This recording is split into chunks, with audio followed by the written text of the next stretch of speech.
Canada's forests cover more land than most people ever see. They stretch beyond highways, beyond towns, and beyond cell signal. Every year, thousands of people enter these spaces to hike, paddle, work, or travel through them. Most return without incident. Some do not. When that happens, the story that follows is not dramatic or cinematic. It is written in reports, coordinates, weather logs, and search summaries. It is quiet, it is procedural, and it often remains unresolved. I not attempt to explain what cannot be proven. I do not rely on theories or speculation. Instead, I follow what is actually recorded, how disappearances are documented, how searches are conducted, and how cases remain open long after public attention fades. What emerges is not a single mystery, but a consistent pattern of limits. Limits of terrain, limits of visibility, and limits of what records are able to capture inside vast forests that rarely give clear answers. Names that stay on paper. In Canada, most large searches begin the same way. A call is logged by local police or park dispatch. A name is entered into a file. A last known point is written down with a date and a time. In remote forest and mountain terrain, that line of writing becomes the center of everything that follows. Searchers use it to decide where to start. Families use it to decide where to wait. The file continues even when the fieldwork ends. The language is controlled and practical. It does not describe fear. It does not describe meaning. It records actions and conditions. Along the South Nahanni River in the Northwest Territories, early prospecting and trapping accounts created one of the best-known names in this pattern. By the early 1900s, stories about the Nahanni region were already circulating among miners and river travelers, and later reporting fixed a label that kept returning. A 1946 report in Time described the area as Headless Valley, and it tied that nickname to deaths found in the valley over decades, including early prospectors and later woodsmen who came across a body in a sleeping bag in 1945. Parks Canada's Summary History of Nahanni National Park Reserve also notes the 1908 discovery of the headless remains of Métis prospectors Willie and Frank McLeod as part of the origins of the legend that attached itself to the place. A regional tourism history page repeats the same 1908 detail and attributes the discovery to their brother, Charlie McLeod, searching the area, describing the camp location and how the remains were found. What sits inside those early references is a different kind of record from modern files. Names and dates exist, but the documentation is uneven because it comes from frontier reporting, later retellings, and scattered official notes. Even so, the pattern that matters is visible. The place name became fixed not because a single event was proven to involve something beyond human cause, but because a set of deaths in a hard-to-reach landscape stayed unresolved in the public mind. The forested valleys and river corridors did not provide simple timelines. Trails were not marked in the way they are now. Travel happened by boat, by foot, and by seasonal camps. When something went wrong, there were often no witnesses beyond the people who had already left. Modern Canadian missing person files are written in a more standardized way, but they still have the same basic problem. Forest terrain keeps details from forming a clean story. In Ontario's Algonquin Provincial Park, the Ontario Provincial Police described a case where remains were first discovered by a hiker on the 19th of April, 1980, near the Hardwood Lookout Trail area. Additional items were located during the investigation, but the person could not be identified for decades. In 2025, OPP announced that DNA technology and investigative genetic genealogy helped identify the remains as Eric Ricky Singer, who was last seen on October 3, 1973, after leaving with a bicycle and a backpack. The police statement described no evidence of foul play and left the cause of death unknown. The distance between the disappearance date and the identification date is not unusual in forest cases. Evidence can exist without a name attached to it. A name can exist without a location. Western Canada has the same administrative shape, even when the parks and forests are different. In northeastern British Columbia, Redfern-Keeley Provincial Park is a large backcountry area where travel depends on planning, weather, and communication. In October 2024, RCMP asked for public assistance in the search for a missing hiker, Sam Benestick, after he did not return from a trip and was reported missing by family. The notice described the search being narrowed, which is how these operations often evolve when initial coverage does not locate the person. The language used by police in such notices stays direct. It lists dates, locations, and contact points. It does not interpret the forest. It does not describe what the missing person might have seen or felt. It avoids imagination because it cannot be supported. In public conversation, the gap left by that restraint often gets filled with stronger words. Communities give certain corridors and valleys a reputation. A trailhead becomes known for incidents that are separated by years but remembered together. A river bend becomes the point where something always happens, even when the files describe unrelated circumstances. The word evil, when it appears in stories about Canadian forests, usually functions as a shorthand for the same practical fact. Some places repeatedly produce missing person reports, accidental deaths, and searches that end without a clear narrative. A map can show how much empty space exists between towns. It cannot show how quickly visibility drops in heavy timber, or how completely sound can disappear after a few hundred meters. The more closely the records are read, the more ordinary the initiating moments tend to look. A person begins a hike with an expected return time.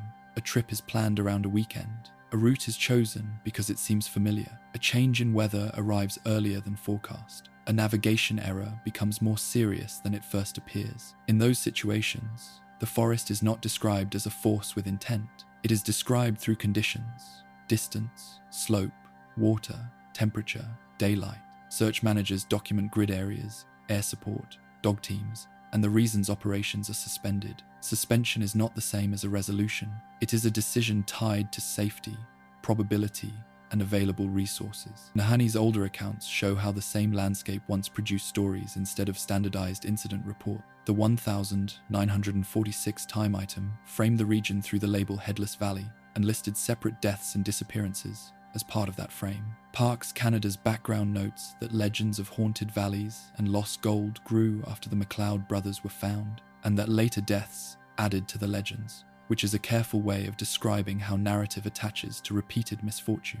This is not a statement that the legends are true. It is a statement that the legends persist because the documented events did not close cleanly. Across Canada, the quiet detail that repeats is not a single cause. It is the way a name can remain active in a system long after the last helicopter leaves. Families keep timelines. Police keep case numbers. Park staff keep incident logs. Advances in DNA analysis sometimes turn an old, unidentified finding into a named person, as in the Algonquin identification of Singer decades after remains were first located. In other situations, a missing person poster becomes the most visible form of the file, and the only updates are periodic public requests. The search lines in the trees. When a person is reported missing in Canada's forested regions, the response begins with coordination rather than movement. Local police retain authority, even when the land is federal or provincial parkland. In British Columbia, this role often falls to the RCMP, working alongside volunteer search and rescue groups. In Ontario and Quebec, provincial police services manage the same structure. The process is formal and documented. Decisions are logged. Requests are recorded. Every step produces paperwork before it produces tracks on the ground. Search planning starts with what is called the last known point. This location is not always exact. It may be a trail register entry, a parked vehicle, a campsite, or a statement from another hiker. The reliability of that point determines how the search is shaped. From there, search managers create probability areas. These are not guesses. They are based on terrain, travel speed, elevation change, and known human behavior in wilderness settings. Forest density, slope angle, and water features are treated as physical constraints rather than narrative elements. In Canada, volunteer search and rescue organizations play a central role. British Columbia Search and Rescue Association, for example, coordinates more than 70 volunteer teams across the province. These teams train in navigation, tracking, rope rescue, medical response, and helicopter insertion. Initial teams are often assigned to trails and linear features such as rivers, ridgelines, and roads. Later efforts expand into grid searches that divide forest sections into measured segments. Each segment is walked, marked, and logged. The forest itself alters how these searches unfold. In dense boreal or temperate rainforest, visibility can drop to a few meters. Sound does not travel evenly. A person calling for help may not be heard beyond a short distance. Ground cover can hide footprints within hours, especially after rain or snowfall.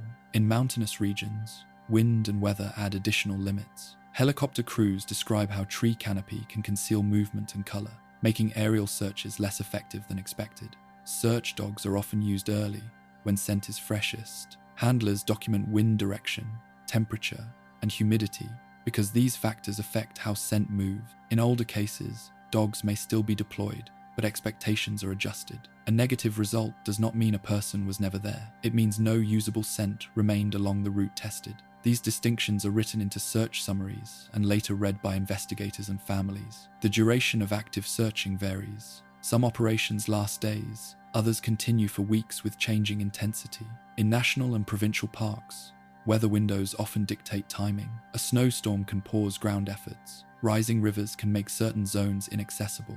When conditions become unsafe for searchers, commanders are required to reassess. This reassessment can lead to a suspension of active searching. Official language uses the term suspended, not closed. The case remains open in police systems, but field operations stop. Examples of this structure appear repeatedly across Canada. In 2017, RCMP and volunteer teams searched for a missing man near Squamish, British Columbia, after he failed to return from a hike. The search involved helicopters, ground teams, and dog units. After several days, RCMP announced that active searching was being suspended due to terrain hazards and diminishing probability of detection. The statement did not speculate on cause. It did not describe the forest as hostile. It listed resources used and areas covered. Ontario Provincial Police used similar language in provincial parks. In reports following searches in Algonquin and Killarney, OPP outlined how many personnel were involved, how many square kilometers were covered, and what tools were used. When remains are later found by hikers or maintenance crews, those discoveries are logged separately and linked back to the original missing person file. The time gap between disappearance and discovery can be months or decades. The forest does not preserve timelines. Search documentation also reflects how people move when disoriented. Studies referenced by Canadian search managers note that lost individuals often continue downhill, follow water, or stay near linear features. These patterns inform how probability zones are drawn. However, these are tendencies, not rules. Some individuals move uphill, some remain stationary, some travel in circles that leave little obvious sign. The forest accommodates all of these possibilities without marking which occurred. In northern regions, distances become larger and infrastructure thinner. In the Yukon and Northwest Territories, searches may involve aircraft traveling long distances to reach staging areas. Weather can ground aircraft for days. Communication coverage is limited. Satellite phones are sometimes the only link between teams and command. In these areas, searchers rely heavily on planning before deployment because retreat options are fewer. Logs from northern searches often emphasize fuel limits, daylight hours, and evacuation planning. The formal tone of search reports contrasts with how these events are later discussed publicly. Media coverage often condenses weeks of work into a few paragraphs. Volunteer hours are summarized in a single sentence. Maps showing search grids are rarely published in detail. What remains accessible are names, dates, and place names. Over time, those place names may accumulate multiple incidents, creating an impression of concentration even when cases are unrelated. From an administrative standpoint, each search is treated independently. Case numbers are not linked by geography unless evidence demands it. A trail with multiple incidents over decades does not automatically receive a special designation. Funding, staffing, and response protocols remain the same. The forest is not categorized as dangerous in official systems. Risk assessments focus on activity type, weather, and season rather than reputation. The lines that searchers walk through trees are temporary. Tape markers are removed. Jeeps tracks are archived. Once teams leave, the forest resumes its ordinary state. New growth covers disturbed ground. Fallen leaves erase footprints. Snow compresses and melts. These processes are not framed as concealment. They are described as environmental conditions. In reports, phrases such as "no further clues located" appear frequently. They do not carry emphasis. They simply close a section of text. Places that keep their distance. Across Canada, distance is often the most defining feature of forested land. Many areas associated with repeated incidents are not marked by unusual terrain, but by how far they sit from immediate assistance. Roads narrow into gravel access points. Trailheads sit hours from hospitals. Weather stations are sparse. In these settings, ordinary delays can stretch into days, and small miscalculations become difficult to correct. Provincial and federal maps show how much of Canada's forest exists beyond routine patrol or daily use. In northern Ontario, large sections of Crown land are accessed primarily by logging roads that change condition with the seasons. In British Columbia, valleys and plateaus between mountain ranges contain trail systems that are lightly maintained or entirely informal. In Quebec's Laurentians and Côte-Nord regions, forest blocks extend well beyond cell coverage. These are not hidden places, they are simply far from services. Incident reports often reflect this distance indirectly. Police statements include travel times, helicopter staging locations, and references to weather delays. A missing person near a highway produces a different response timeline than one last seen along a secondary road or canoe route. In forest regions, the first hours after a report may be spent reaching the area rather than searching it. That delay is procedural, not exceptional. Certain parks and reserves appear frequently in missing person databases because they are heavily used while remaining physically demanding. Algonquin Provincial Park in Ontario receives more than 1 million visitors each year and contains over 2,400 kilometers of canoe routes and portage trails. Its size alone increases the likelihood of incidents. Ontario Provincial Police reports note that many calls involve overdue paddlers or hikers whose routes pass through multiple lakes and portages, complicating location estimate. The park's remoteness is relative rather than absolute, yet it is enough to extend searches and limit quick resolution. In British Columbia, Garibaldi Provincial Park lies close to metropolitan Vancouver but contains alpine terrain, glaciers, and unmarked routes. Search reports from the area often emphasize steep slopes, avalanche paths, and rapid weather changes. Proximity to a city does not remove distance once elevation and terrain intervene. A person can be within sight of infrastructure and still unreachable by ground teams for hours. Northern regions amplify this effect. In the Yukon, Tombstone Territorial Park spans rugged terrain north of Dawson City. Parks Canada and Yukon RCMP statements related to incidents there regularly reference limited access points and long approach times. Helicopter use is common, but weather windows dictate when flights can operate. Distance is measured not only in kilometers, but in conditions that permit movement. Historical records show that these same characteristics existed long before modern search protocols. Early 20th century prospecting routes in the Northwest Territories followed rivers because overland travel was impractical. When prospectors failed to return, recovery depended on seasonal travel and chance discovery. The Nahanni region gained its reputation in part because access required weeks of river travel, making investigations slow and incomplete.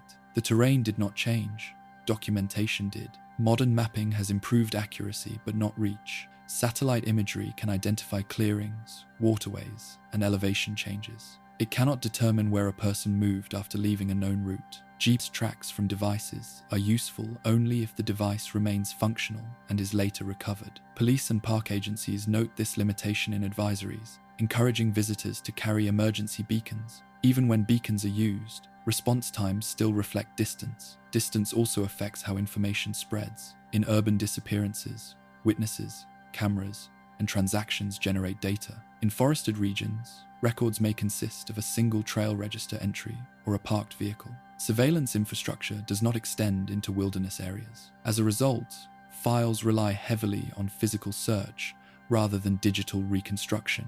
This absence of secondary data leaves fewer anchors for timelines. Communities near remote forests often develop practical awareness of these limits. In northern British Columbia, towns such as Smithers or Terrace, local knowledge about weather patterns and terrain influences how trips are planned. When incidents occur, volunteer searchers are often drawn from these same communities. Their familiarity reduces some risk, but does not remove distance. Travel time remains fixed by geography.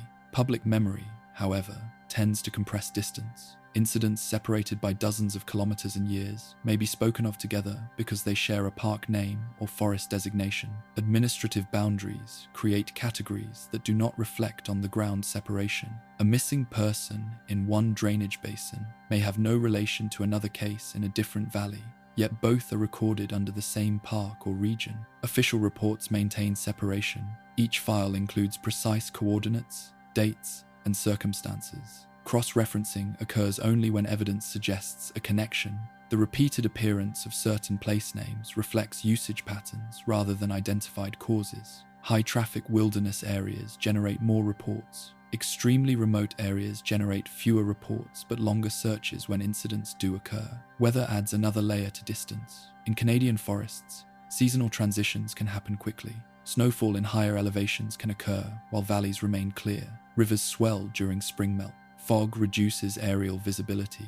Search summaries frequently note these conditions because they dictate where teams can operate. A zone that is accessible one day may be closed the next. These shifts are documented without interpretation. The way distance is recorded in files is understated. Phrases such as limited access, remote location, and challenging terrain appear repeatedly. They are not elaborated. They serve as technical descriptors. Over time, these phrases accumulate across reports associated with the same regions. Outside the files, they may be replaced with stronger language. Inside the files, they remain neutral. Distance also influences resolution. Remains are sometimes discovered years later by hikers, hunters, or maintenance crews working far from initial search areas. These discoveries often occur in places that were impractical to search thoroughly during the original operation. When identification is possible, files are updated. When it is not, the location is logged and the record remains open-ended. The Canadian forest does not actively conceal, it exists at scale. That scale stretches response times, limits observation, and interrupts continuity.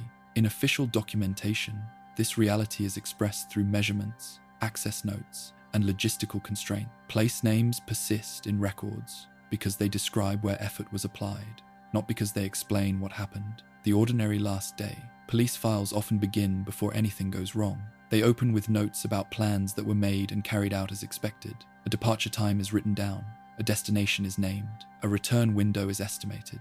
These details appear routine because they usually are. In many Canadian forest cases, the final documented day contains no unusual behavior recorded by witnesses or companions. Hiking and paddling reports frequently describe solo or small group outings planned around a single day or a short overnight trip. In provincial parks, visitors sign trail registers or leave route intentions with park staff. These entries are administrative rather than narrative. They list names, vehicle descriptions, dates, and intended paths. When a person does not return, these records become the first fixed reference point. In Algonquin Provincial Park, Ontario Provincial Police have described numerous cases where the last confirmed activity involved canoe launches, portage crossings, or trail departures that matched expected behavior for experienced visitors. Many individuals involved were familiar with the park. Some had visited multiple times over the years. Familiarity appears frequently in case summaries because it explains why plans seemed low risk at the time they were made.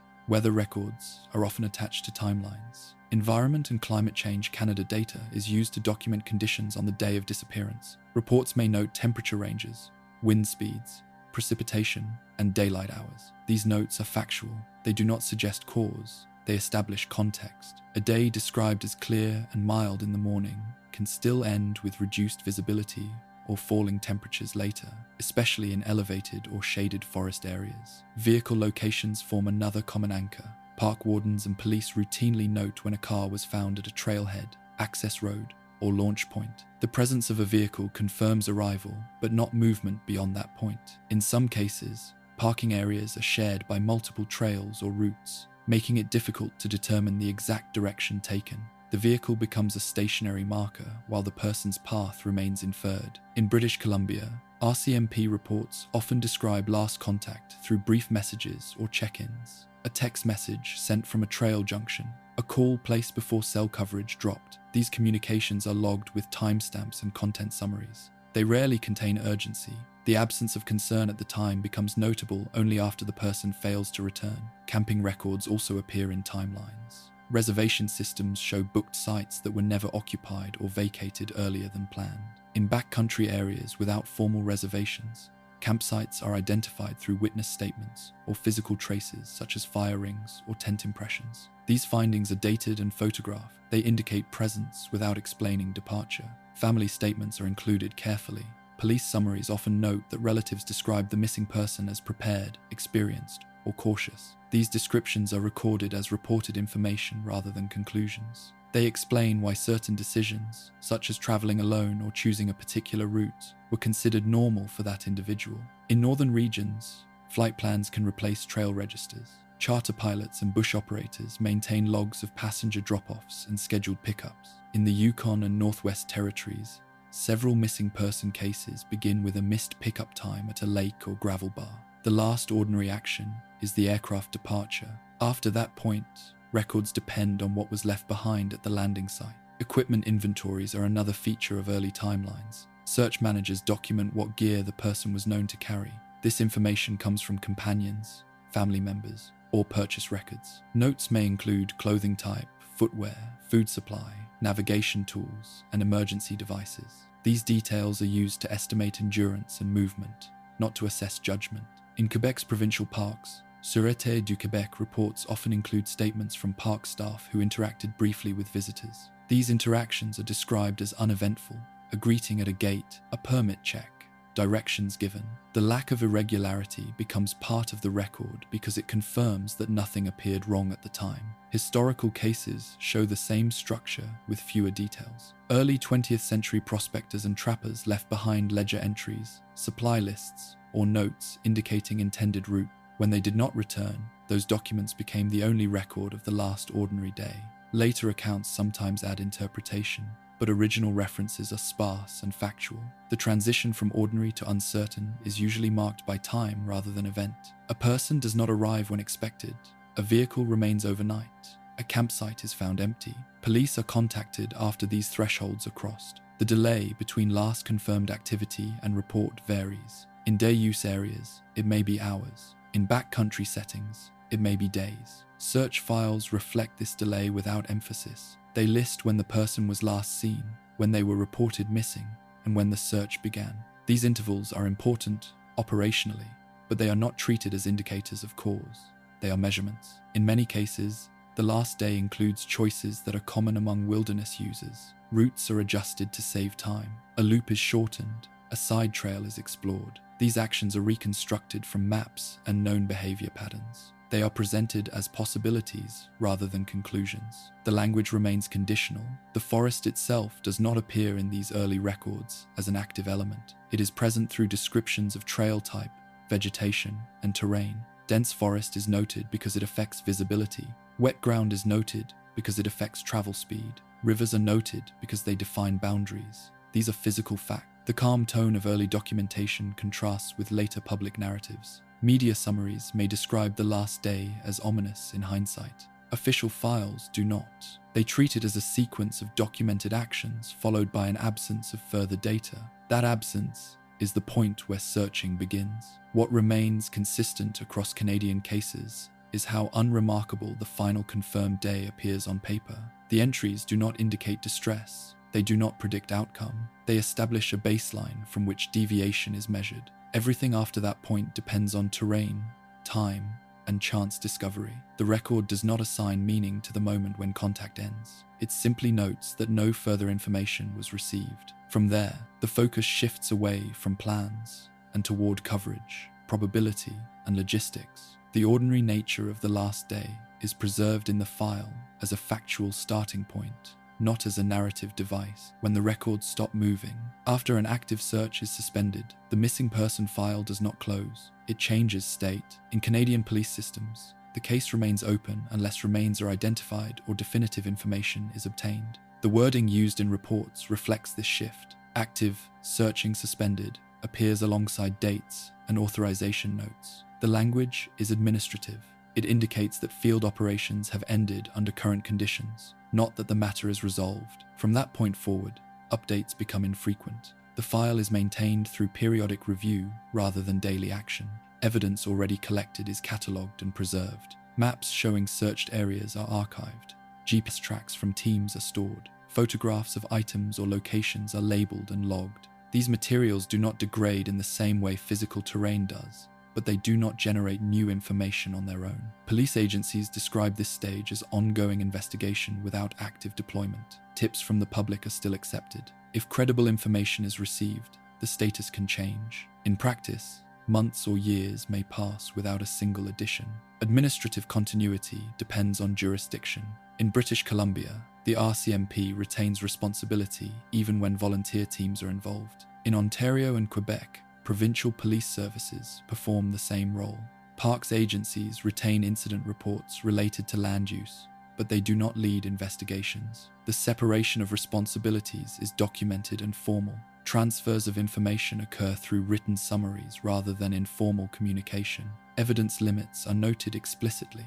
When no physical clues are recovered beyond the last known point, reports state that no further indicators were located. When items are found but cannot be conclusively linked, they are described as of undetermined relevance. This phrasing appears across jurisdictions. It signals caution rather than uncertainty. The file records what can be established and leaves other possibilities unaddressed. Environmental change plays a role in how records age. Areas searched once may become inaccessible later due to erosion, growth, or development. Logging activity can alter landscapes on Crown land. Seasonal flooding can reshape riverbanks. Snowmelt can expose or conceal objects. When remains are discovered long after a disappearance, investigators compare locations against original search maps to determine whether the area was previously covered. These comparisons are factual and sometimes inconclusive.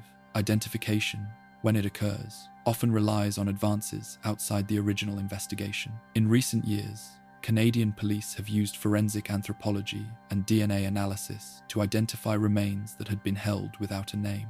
These identifications update files retroactively. The timeline expands to include new dates and methods. The earlier absence of information is not treated as failure, it is treated as a limit that existed at the time. Families interact with records differently. Police note contact attempts, updates provided, and requests made. These entries are concise. They document communication without interpretation. Over time, contact may lessen. In some cases, families request periodic confirmation that the file remains open. In others, communication occurs only when new information appears. The administrative record reflects this rhythm without comment. Public access to information decreases after suspension. Initial searches often receive media attention, especially in parks or regions with high visitation. Once searching ends, coverage drops. Police may issue follow-up notices at anniversaries or when seeking information, but these are brief. The absence of updates becomes part of public memory, while the file continues quietly within the system. Long-term file maintenance follows established protocols. Case numbers remain searchable within police databases. Evidence storage is governed by retention schedules. Digital records are backed up. Paper documents are archived. If jurisdictional boundaries change or agencies reorganize, files are transferred according to policy. These processes ensure continuity without requiring activity. In northern and remote regions, records may include additional logistical notes. Charter flight availability, seasonal access windows, and fuel constraints appear in summaries. These notes explain why certain areas were not searched or were searched only once. They do not imply permanence. They document constraints present during the operation. Occasionally, new land use triggers review. Construction projects, trail maintenance, or mining exploration can prompt agencies to re-examine old files if remains or items are uncovered. These events are logged as separate incidents linked back to the original disappearance. The passage of time does not prevent linkage if documentation exists. The stillness of a file can create impressions outside official systems. A lack of movement may be interpreted as abandonment. Within agencies, it is understood as a holding state. Resources are finite. Deployments require justification. Without new information, the record remains unchanged because there is nothing to add. Language remains consistent across years. Entries avoid speculation. They do not adopt the terminology that often appears in public discussion. Words associated with intent or cause are absent unless supported by evidence. The record stays descriptive. It notes what was done, what was found, and what was not found. This stability is deliberate. It allows for comparison if new data arrives. A tip received years later can be measured against the original timeline and search coverage. A newly identified route can be overlaid on archived maps. The earlier restraint preserves flexibility. In some cases, the record eventually gains an endpoint through identification. In others, it does not. The system accommodates both outcomes without altering structure. Files that remain open for decades look similar to those suspended after weeks, differing mainly in volume and age of material. What persists is the administrative presence of a name linked to a place and a date. The forest does not continue to appear in the record after searches end. It is replaced by folders, storage locations, and database fields. The absence of motion becomes a condition of the file, rather than a statement about events. what the forest allows to be seen. Discovery in Canadian forests is rarely tied to the original moment of disappearance. What enters the record later often does so by coincidence rather than design. A hiker steps off a trail, a maintenance crew clears deadfall, a hunter follows an animal track into an area not usually visited. These encounters are logged as discoveries, not solutions. They add information without explaining the full sequence of events. Visibility in forest terrain is shaped by vegetation, season, and light. In temperate rainforests along the British Columbia coast, undergrowth can limit sightlines to a few meters. In boreal forests across Ontario and Quebec, dense stands of spruce and pine create uniform visual fields that conceal objects at ground level. In these environments, a person or item can remain unnoticed even when searchers pass nearby. Search reports frequently acknowledge this limitation by noting that coverage does not equal detection. Seasonal change alters what becomes visible. Snow can both conceal and reveal. Fresh snowfall erases tracks but preserves impressions beneath it. Spring melt exposes ground that was inaccessible during winter searches. Many documented recoveries occur during thaw periods when hikers and workers return to areas that were previously closed. Police reports note these timing factors as environmental conditions rather than turning points. Remains discovered long after a disappearance are often found outside initial probability areas. Investigators compare the location to original search maps to determine whether it was searched. In some cases, the area was not included due to terrain risk or access limits. In others, it was searched, but visibility at the time was reduced. These distinctions are recorded carefully because they inform future search planning but do not change the past operation. Items are more commonly found than people. Backpacks, footwear, or fragments of clothing are logged as exhibits when recovered. Their condition is described in neutral terms. Exposure, animal activity, and weathering are noted. The presence of an item does not establish direction of travel or cause. It establishes only that the item was present at that location at some point. Investigators avoid assigning sequence without corroborating evidence. In Algonquin Provincial Park, several historical cases include the later discovery of equipment along canoe routes or portage trails. These finds are often made by park staff during routine maintenance. The reports describe jeep's coordinates, condition, and proximity to known routes. When identification is possible, the file is updated. When it is not, the item is stored or documented according to policy. Chance encounters also occur during unrelated operations. Logging crews on Crown land have reported discovering remains or personal effects decades after disappearances. These discoveries trigger new investigations tied to older files. The land use history becomes relevant because it explains why the area was not previously accessible. Changes in access create opportunities for visibility that did not exist earlier. In northern regions, visibility is further influenced by scale. Large tracts of tundra and taiga mean that even aerial surveys cover only portions of terrain. Fixed-wing aircraft and helicopters follow planned routes. Objects beneath tree canopy or in uneven ground may not be visible from the air. Pilots document altitude, speed, and weather because these factors affect detection. Animal activity affects what remains visible. Scavenging can move items away from their original location. Clothing may be torn or dispersed. Bones may be scattered. Forensic reports note these possibilities without attributing sequence. The forest is treated as an environment with processes, not as an agent. These processes complicate reconstruction but do not suggest intent. Human traffic patterns also shape discovery. Trails concentrate movement. Areas just beyond established paths receive less foot traffic. Several recoveries have occurred within short distances of trails, but outside typical sightlines. Investigators note these distances because they demonstrate how proximity does not guarantee visibility. A person may be geographically close to help while remaining unseen. Lighting conditions are another factor recorded in discovery reports. Dense canopy reduces daylight at ground level. Objects that contrast during one season may blend in during another. Snow cover can increase contrast, while leaf litter reduces it. These observations appear in search debriefs and recovery summaries as explanatory context. Technological aids have limits. Metal detectors are useful only when metal is present. Drones extend aerial coverage but are constrained by battery life, canopy density, and weather. Infrared imaging depends on temperature differentials that may not exist after time has passed. Reports that reference these tools include their operating parameters and outcomes. They do not imply that absence of detection equals absence of subject.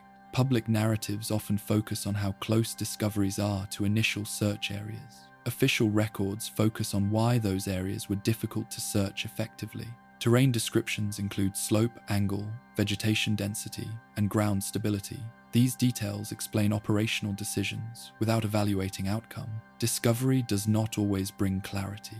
In some cases, remains are incomplete or degraded to the point where cause of death cannot be determined. Coroners document findings using established categories. When cause is undetermined, it is stated as such. The record accepts uncertainty as a factual outcome. Identification, when achieved, relies on matching. Dental records, personal artifacts, and DNA profiles provide confirmation. The time between disappearance and identification is recorded but not emphasized. The update appears as an addition to the file rather than a conclusion. Earlier entries remain unchanged. In several Canadian cases, identification has occurred decades later through forensic genealogy. These developments depend on external databases and consent from relatives. When a match is confirmed, police issue a statement summarizing the identification process. The forest's role remains unchanged in the description. It is the location where remains were found, not the explanation for their presence. Discovery can also occur through water. Rivers and lakes shift items downstream or along shorelines. Seasonal water level changes expose banks and debris. Search reports include hydrological data when relevant. These data explain movement potential without reconstructing events definitively. What becomes visible in a forest is governed by conditions rather than design. The record reflects this by separating discovery from explanation. Each find adds a fixed point to a map. The space between points often remains undefined. That space is acknowledged through notes on coverage limits and environmental factors. The accumulation of discoveries over time shapes how certain regions are remembered. Official systems resist aggregation without evidence. Each discovery is linked to a specific file. Broader patterns are not inferred unless supported by data. This restraint preserves clarity within records while leaving interpretation to others. The forest allows certain things to be seen when conditions align. When they do not, absence persists. The documentation accounts for both states. It records what entered view and when, and it leaves the rest unmarked. How files remain separate. Canadian missing person investigations are organized to prevent overlap unless evidence requires it. Each report is assigned a unique case number tied to a specific date, location, and jurisdiction. This structure is consistent across RCMP divisions and provincial police services, even when incidents occur within the same forest or park. Geography alone is not sufficient to merge records. This separation begins at intake. When a report is received, officers document identifying information, last known circumstances, and jurisdictional authority. The information is entered into national and provincial databases designed to track individual cases rather than clusters. Cross-referencing occurs only when physical evidence, witness statements, or verified timelines indicate a connection. Without such indicators, files remain distinct by default. In practice, this means that repeated incidents in the same region do not form a single investigative narrative. A disappearance in Banff National Park in 1 year is not administratively linked to another disappearance there years later, unless a direct relationship can be established. Parks Canada incident logs and police case files reflect this separation. Each event is treated as an isolated occurrence until proven otherwise. This approach affects how information is reviewed over time. Investigators revisiting an old file will examine evidence within that file first. They may be aware of other incidents in the same area, but awareness does not constitute linkage. The record does not allow inference based on proximity or frequency alone. This constraint is written into investigative standards to avoid assumption. Public perception often differs. Media reporting and informal databases may group cases by region or park name. These groupings are descriptive rather than investigative. They rely on shared place names and timelines rather than verified connections. Official records do not adopt this method because it introduces variables that cannot be supported by evidence. An example appears in Ontario's provincial park system. Algonquin Provincial Park has recorded numerous missing person reports over decades due to its size and visitor volume. Ontario Provincial Police maintains separate files for each case. Internal reviews may compare procedures or search outcomes, but the cases themselves remain unlinked unless evidence emerges. The repetition of the park name does not alter file structure. British Columbia follows the same model. In areas such as the Fraser Valley or sea-to-sky corridor, multiple incidents have occurred in proximity to trails and access roads. RCMP statements emphasize that each investigation is independent. When asked about patterns, officials often respond by restating that no evidence suggests a connection between cases. This language reflects policy rather than dismissal. The separation also applies to historical cases. Early 20th century prospecting deaths in northern regions are documented individually when records exist. Later reinterpretations sometimes combine them into narratives, but original references list names, dates, and locations without synthesis. Modern agencies maintain that distinction when citing historical material. Data systems reinforce this structure. National databases such as CPIC in Canada are designed for individual identification and status tracking. They are not optimized for pattern recognition across geography without additional analytical work. Analysts can query by location or date range, but results are treated as a collection of separate entries rather than a unified case. This does not mean that comparison never occurs. When remains are found, investigators may review unresolved cases within a defined radius and time frame. This review looks for matching descriptors such as age range, sex, and distinguishing features. If a plausible match is identified, forensic comparison follows. Only after confirmation does linkage occur. Until then, files remain parallel. Environmental similarity is not treated as evidence. Forest density, trail layout, and weather conditions are shared characteristics across large areas of Canada. These factors explain why certain types of incidents recur, but they do not establish causation or connection. Official language distinguishes between common conditions and shared events. The administrative separation extends to resource allocation. Search teams and investigators are assigned per case. Lessons learned from one operation may inform training or planning, but they are not retroactively applied to redefine earlier files. Reports may include after-action reviews that discuss terrain challenges or communication issues, but these are general observations. Families sometimes request information about other cases in the same area. Police responses typically clarify that investigations cannot be merged without evidence. This explanation is recorded in communication logs. The emphasis remains on the specific file rather than broader context. The effect of this structure is a landscape of records that appear fragmented to outside observers. From within the system, the fragmentation preserves accuracy. Each file contains verified information relevant to one individual. Adding unrelated data would reduce clarity rather than increase it. When journalists or researchers attempt to identify trends, they rely on publicly available summaries and aggregated data. These efforts exist outside investigative files. Police agencies may acknowledge such analyses, but do not incorporate them into case status without supporting evidence. The distinction between analysis and investigation is maintained. Occasionally, a discovery prompts re-examination of multiple files. For example, unidentified remains found in a forested area may lead to a review of unresolved cases from different years. This process is methodical. It involves comparing biological profiles, locations, and timelines. Only confirmed matches alter file relationships. Other files return to their prior status. This framework explains why certain forests accumulate reputations without corresponding administrative recognition. The reputation forms through repetition in public memory, while records continue to treat each incident separately. The difference lies in purpose. Public narratives seek meaning. Official records seek accuracy. The forest does not appear in files as a unifying entity. It is referenced through coordinates, terrain descriptions, and jurisdictional boundaries. Its name may recur across documents, but its role remains consistent. It is the setting, not the subject. By keeping files separate, agencies ensure that conclusions are not drawn from coincidence. The approach favors restraint over synthesis. It accepts that some similarities will remain unexplained within individual records. This acceptance is procedural, not interpretive. As time passes, the number of unresolved files tied to forested regions can grow. Each file retains its own chronology.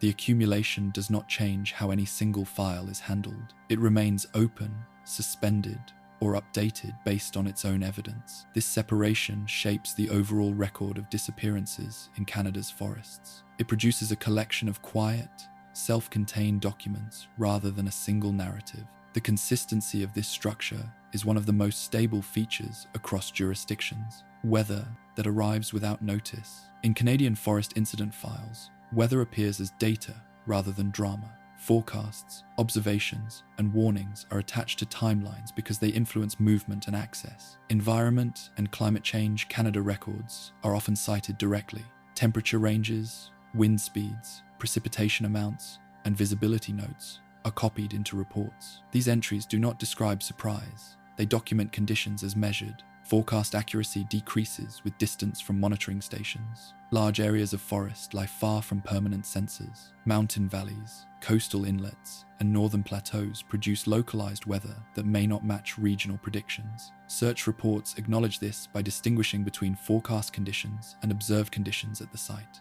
The difference is recorded because it affects planning, not because it implies error. Many disappearances occur on days described as ordinary. Clear mornings appear frequently in timelines. Cloud cover increases later. Wind shifts are noted in the afternoon. Temperatures drop after sunset. These changes are common in Canadian forests and are treated as such. Rapid weather changes are more likely in elevated or coastal terrain. In British Columbia's coast mountains, marine air can move inland quickly, bringing fog and precipitation with little warning. RCMP and Parks Canada reports from areas such as Garibaldi and Strathcona provincial parks often include notes about sudden fog banks or snowfall at higher elevations, while lower areas remained clear. These notes explain reduced visibility during search operations. In the Rocky Mountains, wind and temperature shifts are recorded with similar restraint. Chinook winds can raise temperatures rapidly, while cold fronts can reverse conditions within hours. Banff and Jasper National Park incident summaries frequently include hourly weather data to show how conditions changed during a day. These entries serve to explain terrain access and searcher safety decisions. Northern regions introduce additional variables. In the Yukon and Northwest Territories, daylight hours change dramatically by season. Winter incidents include notes on limited daylight, extreme cold, and wind chill values. Summer incidents include references to extended daylight and sudden storms. Weather entries are precise because they inform aircraft use and ground team endurance. Rain is documented for its effects on ground conditions. Wet terrain increases slip risk and slows movement. Heavy rainfall can swell rivers and creeks, altering planned routes. Search managers record river levels and flow rates when relevant. These measurements explain why certain areas were not entered or were entered later. Snow introduces a different set of records. Snow depth, crust conditions, and recent snowfall totals are listed. Fresh snow can aid tracking briefly, then obscure earlier signs. Avalanche bulletins are attached to files in mountainous areas. When avalanche risk is elevated, search plans change. These adjustments are logged as safety decisions rather than responses to the missing person's presumed actions. Wind affects both movement and detection. High winds ground helicopters and disperse scent. Dog handlers document wind direction and speed because they influence search effectiveness. These details appear in debriefs and are used to interpret negative results. A lack of scent detection is explained through conditions rather than absence of presence. Temperature affects endurance estimates. Reports may note that clothing and equipment were suitable for expected conditions. These notes are factual and based on known gear lists. They do not assign judgment. They help determine how long a person might have remained mobile under recorded conditions. Weather warnings, issued after a person was last seen, are often included to mark changes in risk. Storm warnings, snowfall advisories, and heat alerts are attached with timestamps. These entries show when conditions deteriorated relative to the last confirmed activity. The relationship is chronological, not causal. In some cases, weather delays reporting. Backcountry trips planned for several days may not trigger concern until a scheduled return passes. If storms delay travel, family members may wait before contacting authorities. This delay is noted in timelines without evaluation. It reflects expectations formed around weather and travel rather than oversight. Search operations themselves are constrained by weather. Helicopter logs include visibility limits, ceiling heights, and wind thresholds. Ground team deployments include notes on temperature exposure and fatigue management. When operations pause due to weather, the pause is documented with start and end times. These records explain gaps in coverage. Weather also affects evidence persistence. Rain degrades footprints and washes away surface clues. Snow compresses and melts, altering ground appearance. Sun exposure fades colors. Investigators record these factors when assessing why little physical evidence was found. The explanation remains environmental. Historical records show similar attention to weather with fewer tools. Prospecting journals and trapper logs mention storms, freeze updates, and breakup periods. When individuals failed to return, later accounts reference these conditions as context. Modern files are more precise but serve the same purpose. Public narratives often elevate weather to a decisive role. Official records do not. They treat weather as one variable among many. The presence of a storm does not imply outcome. The absence of severe weather does not imply safety. Both states are documented neutrally. In coastal forests, fog receives particular attention. Marine fog can reduce visibility to near zero within minutes. Reports from Vancouver Island parks include notes on fog onset times and duration. These notes explain why aerial searches were limited or delayed. They do not imply that fog caused an incident. Heat is recorded less frequently but still appears in summer cases. Heat advisories and dehydration risk are noted when relevant. These entries are tied to temperature readings rather than assumptions. They inform searcher hydration planning as much as subject endurance estimates. Weather data remains static once recorded. It does not change with interpretation. Later reviews may reference the same data to reassess decisions, but the measurements themselves remain fixed. This stability contrasts with terrain, which can change between searches. The administrative language used to describe weather avoids emphasis. Phrases such as conditions deteriorated or weather-limited operations appear without elaboration. They mark constraints. They do not narrate experience. Over time, weather entries accumulate across files associated with forest regions. Certain seasons show higher incident volume. This correlation is noted in annual summaries. It is not attributed to intent or anomaly. It reflects usage patterns and environmental exposure. Weather does not appear as an actor in records. It appears as context. It shapes access, visibility, and safety margins. The documentation preserves these effects without extending them beyond what can be measured. In the files, weather arrives, is recorded, and passes. The forest remains. The record continues with timestamps and notes. What occurred between those notes often remains undefined. The weather entries explain why some information could not be obtained. They do not fill the gaps. Routes that narrow over time. Movement in Canadian forests is recorded through routes rather than intention.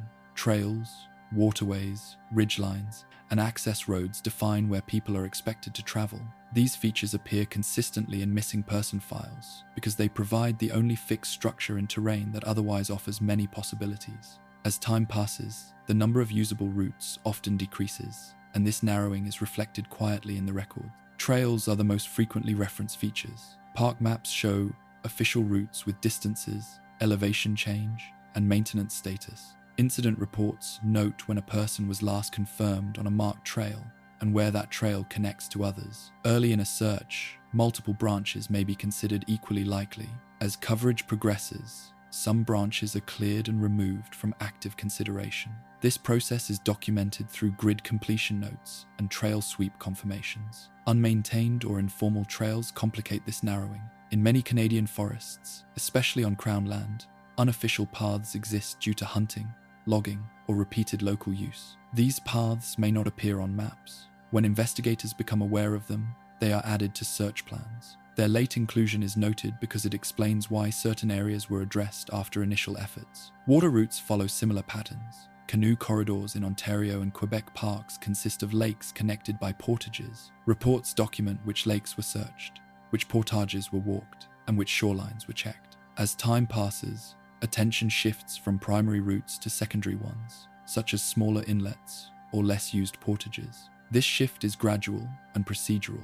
Rivers introduce directionality, flow rate, gradient, and obstacles are recorded because they influence where a person or item could travel. Search managers consult hydrological data to estimate movement potential.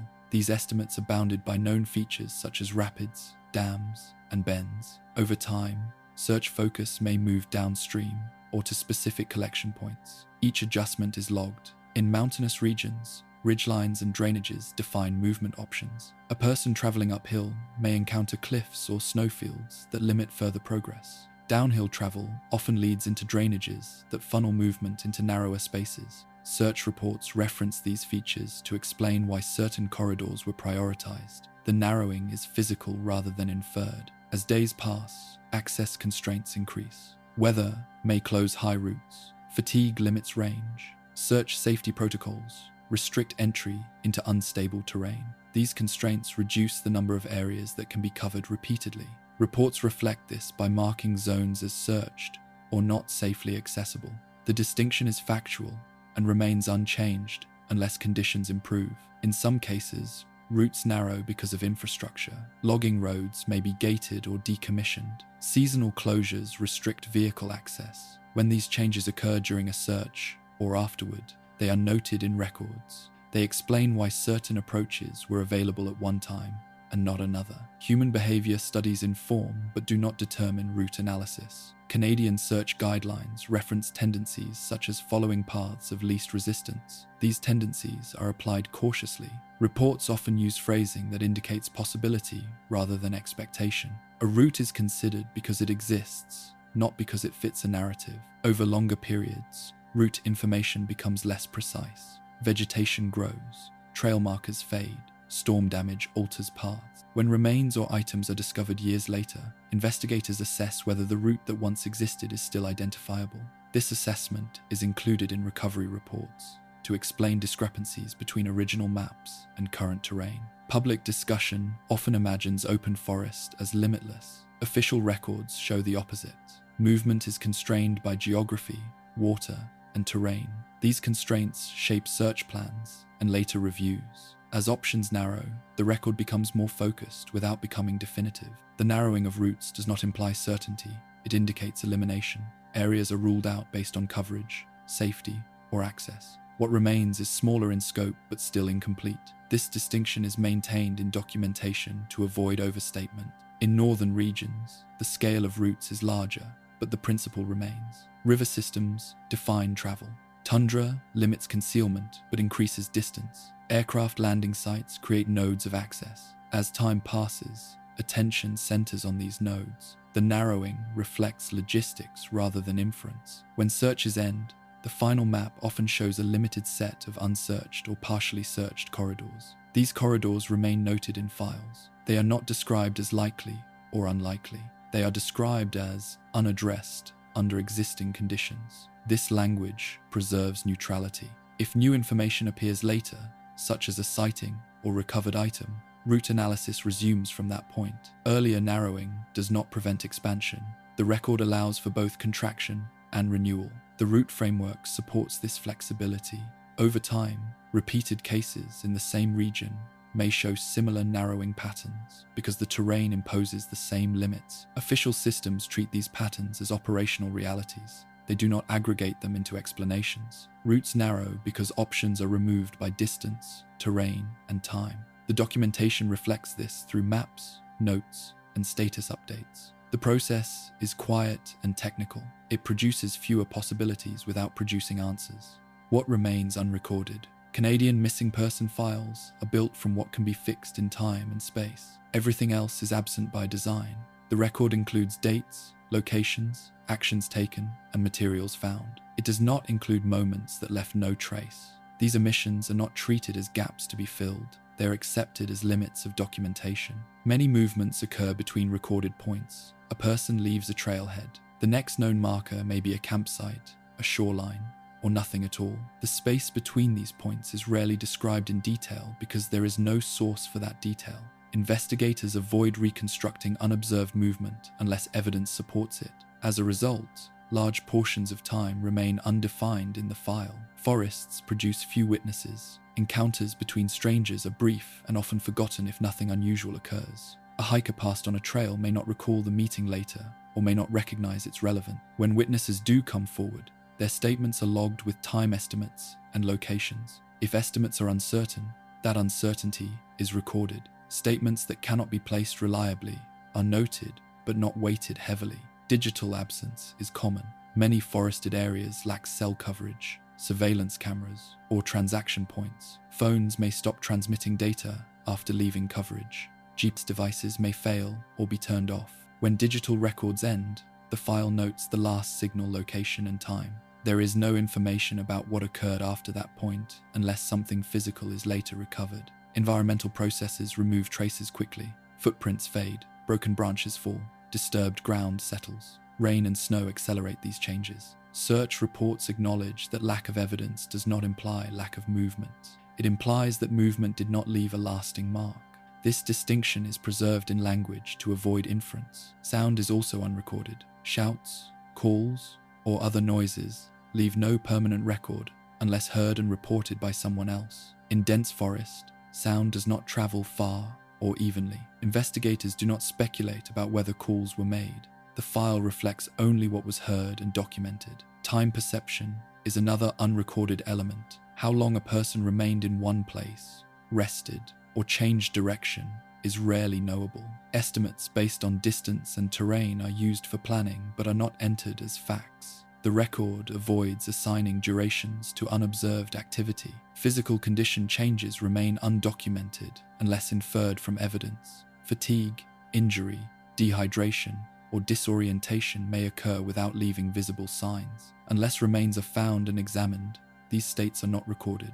Coroner reports, when available, describe findings without reconstructing experience. Decision-making is absent from files unless documented beforehand. Notes left behind, messages sent, or route plans written down provide limited insight.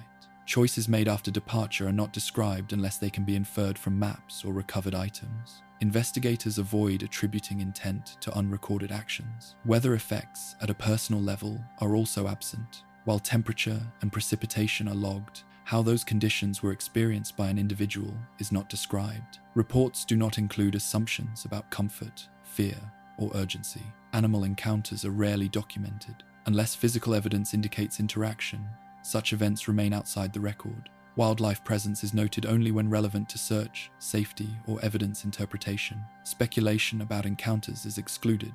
Human error, when unobserved, is not recorded.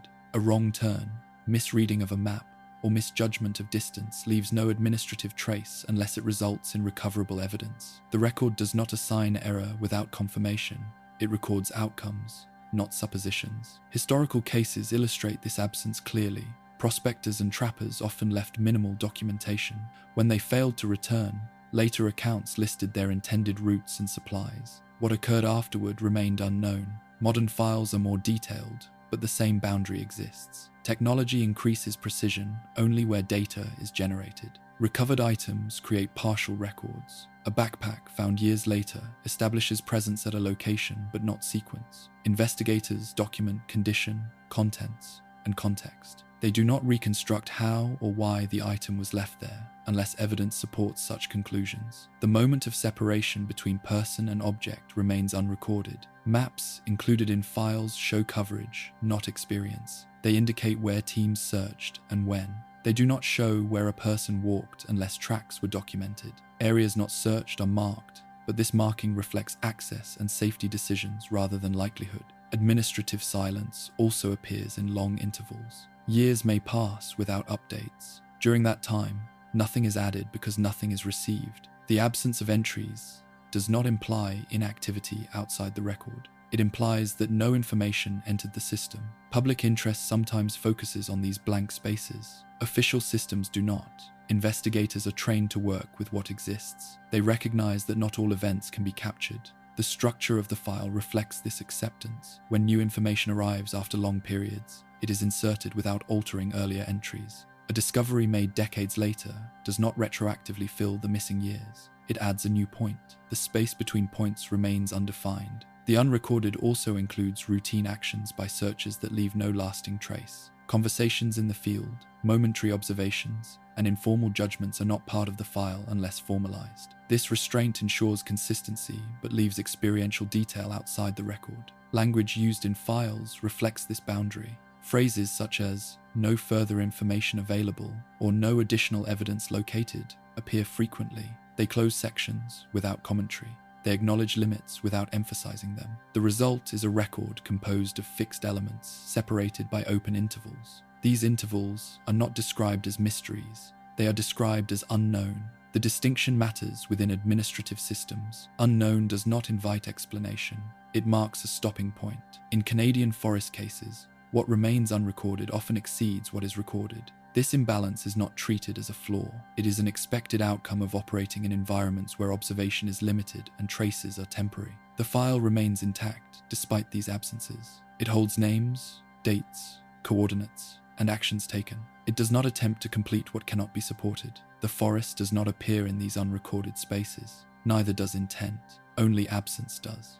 How time alters attention. Time changes how missing person files are handled without changing their status. In Canadian police systems, a case does not expire. It remains open unless resolved through identification or confirmed information. What changes is the level of active attention applied to it. This shift is procedural and documented through review schedules rather than announcements. In the months following a disappearance, files are accessed frequently. Investigators review notes, search coverage, and public tips. Communication with family members is regular. As time passes without new information, contact becomes less frequent. This reduction is recorded through fewer entries rather than explicit decisions. The file remains available, but it is not revisited daily. Annual or periodic reviews are standard practice. These reviews involve checking whether new tools, databases, or information sources could apply to the case. In some jurisdictions, unresolved cases are flagged for reassessment when technological capabilities change, such as advances in DNA analysis. The review itself may result in no action. That outcome is noted briefly. Public attention follows a different pattern. Media coverage is highest during initial searches. Reports focus on ongoing operations and requests for information. When searches are suspended, coverage declines sharply. Anniversaries may prompt renewed articles, but these often restate known facts rather than add information. Police participation in such coverage is limited to confirmation of case status. Over time, terminology shifts subtly in public references. A person initially described as missing may later be referred to as long missing or missing since. Official records do not adopt these qualifiers. They continue to use the same status language regardless of duration. The consistency preserves clarity within systems, even as public language evolves. Families experience time differently than files do. Police records note communication points, but they do not reflect ongoing private efforts by relatives. Some families continue independent searches or awareness campaigns. Others reduce activity as years pass. These actions occur outside official systems unless they produce verifiable information. The file records only what enters through formal channels. Administrative responsibility may change as time passes. Officers retire, units reorganize, jurisdictional boundaries remain, but personnel change. Case files are transferred according to protocol. These transfers are logged to ensure continuity. The content of the file remains unchanged by staffing changes. Cold case units sometimes assume responsibility for older disappearances. This transition is documented through reassignment notes. Cold case designation does not imply new evidence. It reflects age and unresolved status. The investigative approach emphasizes review rather than active search. Files are examined for overlooked details or new comparison opportunities. Technological progress introduces new forms of attention. DNA profiling, forensic genealogy, and improved database integration have led to identifications decades after disappearances. When these tools are applied, the file gains new entries. Earlier periods remain unaltered. The addition does not reinterpret past actions. It extends the record forward. Geographic attention can also change. Areas that were once remote may become more accessible due to development, trail expansion, or land use changes. When remains or items are discovered in such areas, investigators reference older files. This linkage occurs because access has changed, not because attention was sustained continuously. Statistical summaries reflect time differently. Annual reports may include counts of unresolved cases by age category. These summaries are numerical. They do not prioritize one duration over another. A case unresolved for 1 year and one unresolved for 20 years appear together without hierarchy. Training and policy updates incorporate lessons from past cases. These updates affect future responses rather than altering existing files. After-action reviews may be referenced in training materials, but individual cases remain unchanged. Time influences preparedness rather than reinterpretation. Public memory often compresses time. Separate cases from different decades may be spoken of together. Official systems resist this compression. Each file retains its own timeline. Dates remain precise. The passage of years does not blur entries within the record. Attention also shifts as new incidents occur. Active cases require immediate resources. Older cases remain accessible but secondary. This prioritization is operational rather than evaluative. It reflects resource allocation, not importance. In some cases, renewed attention follows a specific trigger. Discovery of unidentified remains, a credible tip, or a technological match can bring a dormant file back into active review. These moments are documented clearly because they mark a change in status. Time affects evidence differently. Physical items degrade or are consumed by environmental processes. Stored evidence remains preserved. Reports note when evidence is no longer available due to environmental exposure. This loss is recorded as fact. It does not assign responsibility. The language of files remains stable across years. Early entries and later reviews use the same neutral tone. There is no escalation or diminishment in wording based on duration. The consistency supports long-term comparison. Public interest organizations sometimes compile timelines or maps of unresolved cases. These compilations exist outside official records. Police agencies may acknowledge their existence but do not integrate them unless they provide verifiable information. The boundary between advocacy and investigation is maintained. Time also alters who remembers details. Witness memories fade. Contact information changes. Investigators note when follow-up is no longer possible due to these factors. These notes explain why certain avenues cannot be revisited. Despite these changes, the core of the file remains fixed. It contains the same starting point, the same actions taken, and the same outcomes. Time adds layers rather than rewriting content. In Canadian forest disappearance cases, attention diminishes gradually without closure. This pattern is documented through fewer entries, longer intervals, and periodic reviews. The file remains present within the system, unchanged in status and tone. The forest does not re-enter the record as time passes. It remains the location associated with the original report. The focus shifts inward, toward databases and archives. The passage of time is recorded not through events, but through silence between entries. What the records never claim. Canadian police and park records are written with defined limits. These limits are procedural rather than thematic. They determine what language can be used and what language is excluded. The exclusions are consistent across jurisdictions and time periods. They shape the tone of every file associated with forest disappearances. Official documents do not assign motive. When a person is reported missing, the record does not speculate about intent. Terms that imply choice, fear, or decision-making beyond what can be documented are absent. If a note or message exists, its content is summarized without interpretation. If no such material exists, the file does not infer what the person may have planned or felt. Cause is treated with the same restraint until remains are recovered and examined. Cause of death is not entered. When remains are found, an examination cannot determine cause. The file states that the cause is undetermined. This phrasing appears frequently in coronial summaries. It does not suggest uncertainty beyond what is medically established. It marks the boundary of available evidence. Records do not describe the forest as an active presence. Terrain, vegetation, and weather are listed as conditions. They are not given agency. Phrases that imply intent, hostility, or design are absent. The environment appears as a set of measurable factors: slope, density, temperature, visibility. These factors explain constraints on movement and search operations. They do not explain outcomes. Connection between cases is not claimed without proof. Even when multiple disappearances occur in the same region, files remain separate. Language that would imply pattern or linkage does not appear unless evidence supports it. Reports may note that an area has been the site of previous incidents only when relevant to search, planning, or safety. They do not present repetition as significance. Probability is handled cautiously. Search managers use probability models to allocate resources, but these models are not presented as predictors of outcome. Reports may state that certain areas were prioritized based on probability of detection.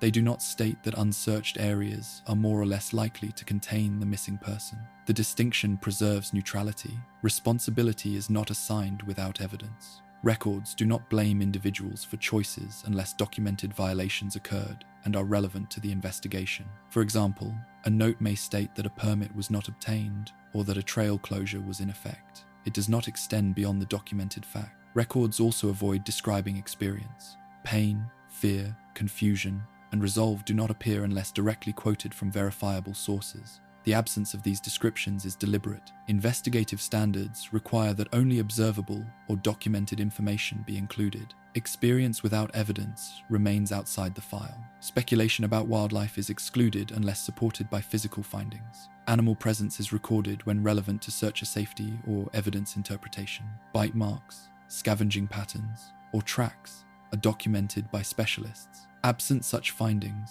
wildlife does not appear as an explanatory element. Temporal assumptions are also avoided. The record does not state how long a person survived after last contact, unless evidence establishes a time frame.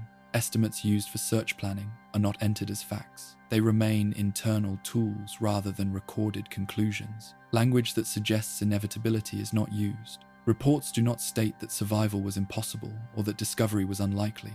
They state that operations were suspended due to conditions and resource limits. The distinction preserves openness to future information. Records do not narrate. Entries are structured around actions taken and information received. They do not create sequences beyond what is documented. When events cannot be ordered reliably, the file lists them with timestamps or notes uncertainty. Narrative cohesion is not a goal. Historical references within files follow the same rules. Early accounts are cited as sources when relevant, but later interpretations are not adopted. Legends or local stories associated with certain regions are not included unless they have direct bearing on safety advisories or land use history.